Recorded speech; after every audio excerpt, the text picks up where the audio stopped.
backbone. This is what feeds our great state, our Commonwealth.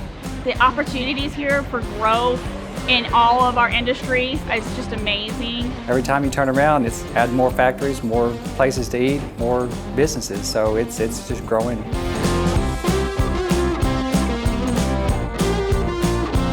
We make merchandise for brands all over the country. We make suspension parts. We make corrugated boxes.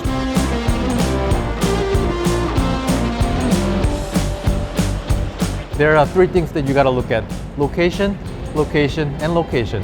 We can get our distribution and our products to our customers within a day, almost nearly across this entire country.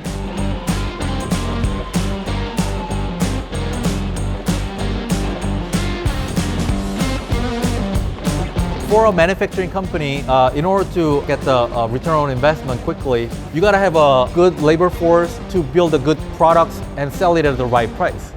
My family, we're all part of some type of manufacturing when it comes down to it. You have me at GE Appliances, I have people at Ford, I have people at Kroger Distribution. It's just all over. I feel like this is a very lucrative state for the manufacturing world. Kentucky is truly a business-friendly state.